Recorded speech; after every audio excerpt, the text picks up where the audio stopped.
சாய் பக்தர்களுக்கு என் அன்பு வணக்கங்கள். ஓம் சாய்ராம். என் அன்பு குழந்தையே, நீ உயிராக நேசித்து கொண்டிருக்கும் உன் உறவு வெகு சீக்கிரம் உனக்கு கிடைப்பார். இது உறுதியாக வாக்காக நீ நினைத்துக்கொள். உன்னுடைய மனக்கலக்கம் தீரும். நீ நிச்சயமாக உன்னவரை சந்திப்பார். அவர் உன்னை தேடி வருவார். உனக்கான நிம்மதியை தருவார். வாழ்க்கையில் இவையெல்லாம் நடக்க வேண்டும் என்று விதி இருக்கிறது. அந்த விதி பிரகாரம் உன்னவர் உன்னை சந்திப்பார்.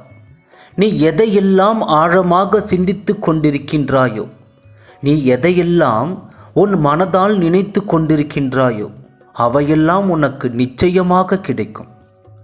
உன்னுடைய வாழ்க்கையில் பூர்வ ஜென்மத்தின் பிரகாரம் நிச்சயம் உனக்கு கிடைக்கும்.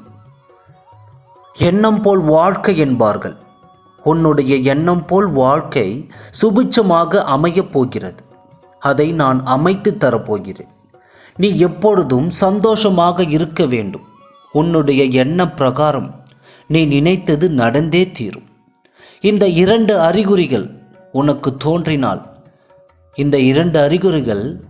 தோன்றினால் நீ நினைத்தவரே, நீ விரும்பியவர் உன்னிடம் வெகு சீக்கிரம் வந்து சேர்வார்.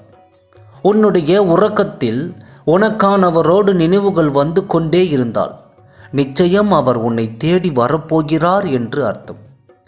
நீ எதையாவது நினைத்தால் அவருடைய எண்ணம் முந்திக்கொண்டு உன்னுடைய சிந்தையில் வந்தால் அவர் உன்னை தேடி வரப்போகிறார் என்றும் அர்த்தம். நீ நினைக்கும் போதெல்லாம் அவருடைய பெயர் வந்து கொண்டே இருந்தால் உன்னை நிச்சயம் அவர் கரம் பிடிக்கப் போகிறார் என்று அர்த்தம். வாழ்க்கையில் ஒருவருடைய எண்ணம்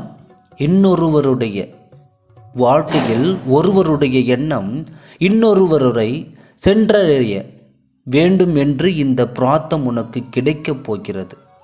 உன்னுடைய எண்ணங்கள் முழுவதுமாக யார் மீது படுகிறதோ அவர் உன்னிடமே வந்து சேர்வார். இந்த அறிகுறிகள் எல்லாம் உனக்கு நல்லது நடப்பதற்கான அறிகுறிகளே என்று நீ நினைத்துக்கொள்.